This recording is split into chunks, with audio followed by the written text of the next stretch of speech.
What's going on, guys? Welcome back to the Hoops and Stuff podcast. I'm your host, Isaac, and today we're going to talk about letdowns and upsets for the opening week of the NFL. Obviously, we have started the second week now, so we're just going to be talking about the first week in this episode. But if you guys enjoy this, we can try to do another one for next week about week 2. But yeah, just let me know down in the comments if you want to see a week 2 upset video as well.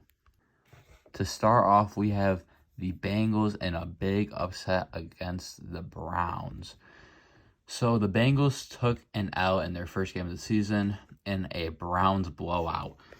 And weather definitely took a part in the score of this game, but it's definitely not an excuse for the Bengals.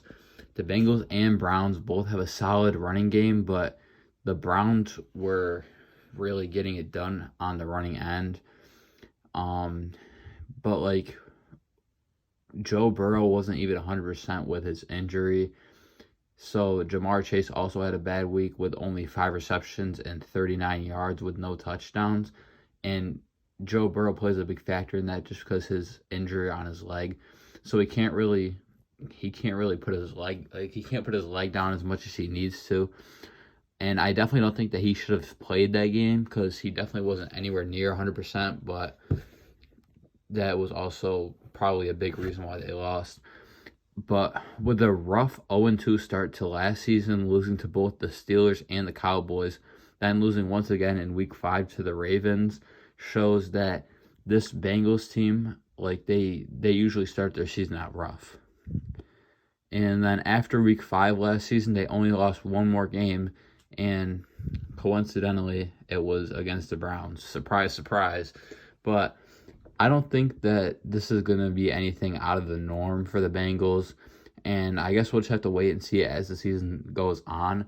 But for the Browns, Deshaun Watson didn't look terrible, and he could bounce back this year, but I definitely don't see him returning to that near MVP candidate player he was before his suspension. He was playing at an elite level on the Houston Texans, and then he just threw it all away. But just because of a stupid decision, but I definitely think that he could be a good quarterback for this Browns team, but like I said, just not as good as he was before he had his suspension. Baker Mayfield got another chance to start, and this time it was with the Bucs.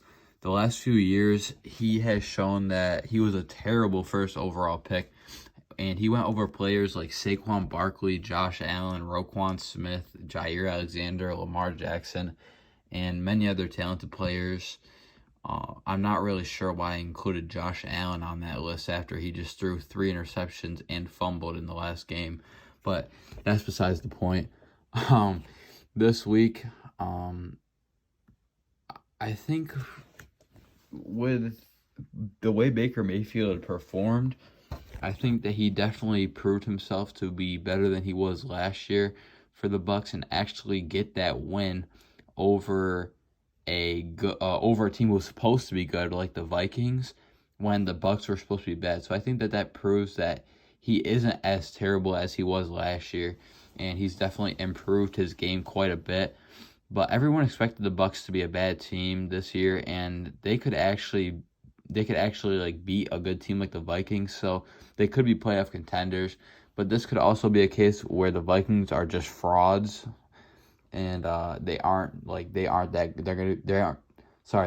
be that good this year. But everyone thought that they would be good just because Justin Jefferson is one of, if not the best wide receiver in the league.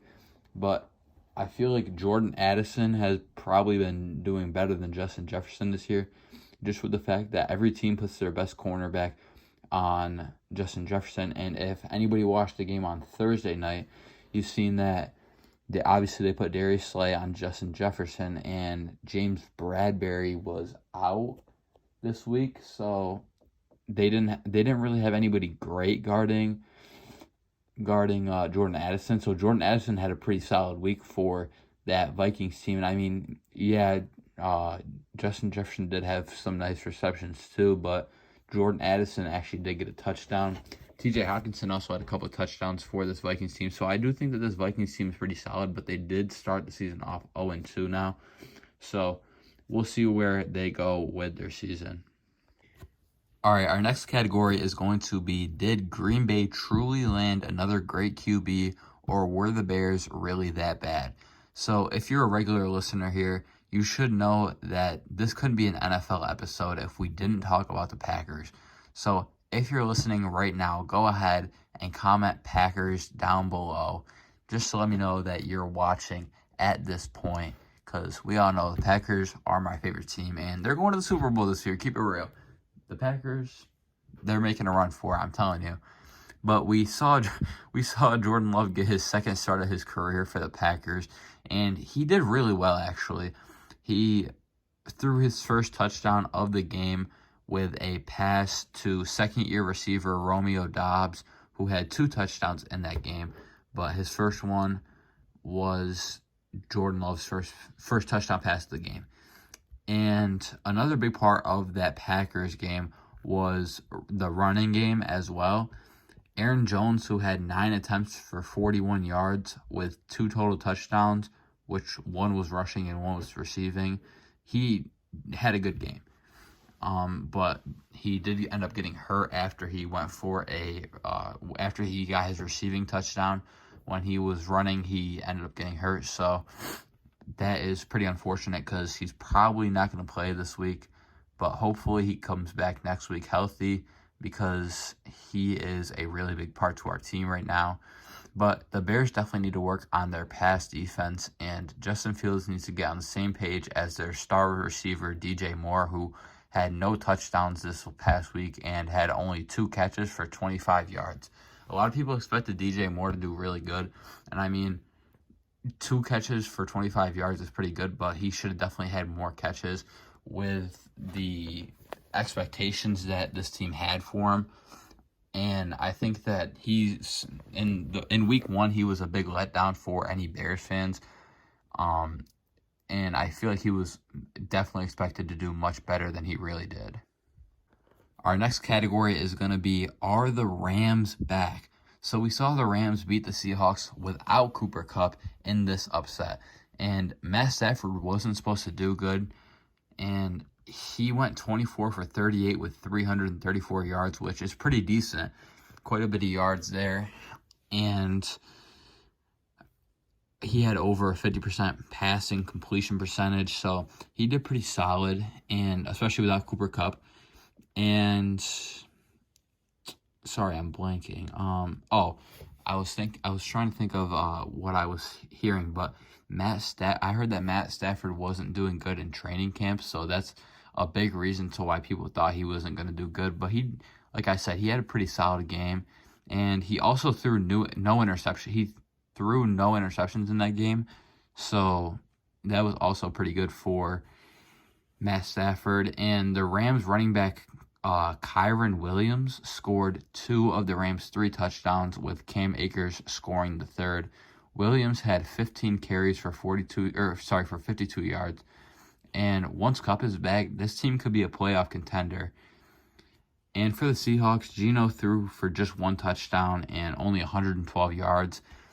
And a question I have about the Seahawks is, could we have had a fluke year, and could Geno become a backup again? Because obviously Geno had a great year last year, but in week 1 he's not looking too good. So it could have just been a fluke, and he could actually end up being a backup again at some point in the season. Next up, we have the Giants with a giant letdown. And so we've seen the Giants and Cowboys have a crazy game with a 40-0 shutout for the Cowboys' first win of the season. The Cowboys always do well in the regular season, then lose in the playoffs. So I don't think they'll be too much of a threat once playoffs come around. But Daniel Jones only had 104 passing yards because of his lack of good receivers, honestly. They don't have any great receivers on that on that Giants team. But the Cowboys played great, and their defense had 2 interceptions, a fumble, and 7 sacks with 2 touchdowns. I definitely could see the Cowboys getting over 100 sacks this season if they keep up that great defense, just because they had 7 sacks. So if you multiply 7 by 16, it comes out to be like 114 or somewhere around a little over 100. So they could definitely get over 100 if they keep up this good defense. And the Cowboys also didn't get a single touchdown with their best wide receiver being CeeDee Lamb. Most of their touchdowns came from the running game. Running back Tony Pollard had 2 of 3 offensive touchdowns scored by the Cowboys, and Kevontae Turpin had the 3rd. This was definitely a very tough week for the Giants team, I would say, just because, a 40-0 shutout is crazy. But Daniel Jones is also more of a running quarterback, and with that elite Cowboys defense, you can't really do much, especially with a mid-level quarterback. All right, in our final category, the one everybody's been waiting for, we got is Josh a fraud? All right, title of the video, so we had to save the best for last. Is Josh a fraud? So after watching the Bills and Jets game on Monday, I'm starting to believe that Josh Allen is a fraud. After throwing 3 interceptions and having a fumble, the Bills lost to the New York Jets 16-22 in overtime. Allen and Diggs hurried down the field with 2 minutes left as they were down by 3 to get into field goal range to set up kicker Tyler Bass for a 50-yard field goal. Even after Bass was set up for the field goal, he nearly missed, hitting the post and getting a lucky bounce. So, that's definitely a lucky kick for Tyler Bass right there. And if he missed, he probably would have been kicked off the team. But the Bills eventually punted in overtime and gave up a touchdown on the punt return to the Jets. So I don't really know what to expect out of this Bills team. Josh Allen was supposed to be an MVP candidate this year, but he goes from MVP candidate to 3 interceptions. Maybe he could beat out Dak this year with his 15 interceptions in 12 games that he had last season. So maybe he can do a little better and get more than 15 interceptions in the next 11 games. But as for the Jets, they lost Aaron Rodgers to a season-ending Achilles tear. He had a phenomenal season, though. He got 4 nice snaps, had just an absolutely great season. I'm sorry for anybody who has him on their fantasy team. I feel terrible for you guys. 0 points, and yeah, your fantasy team is screwed now. But returning back to why Josh Allen's a fraud, Zach Wilson had an okay game after Rodgers left, but they were mostly carried by the running back Breece Hall, who has just came back from his injury after losing most of his rookie season to an injury. But Hall will have the chance to prove himself this year, and he is going to be sharing the Jets snaps alongside former Vikings star running back Dalvin Cook, who made his first start for the Jets on Monday, and he had an okay game, but not really anything special. And the Jets also played an amazing defense throughout the whole game, including the very talented Sauce Gardner.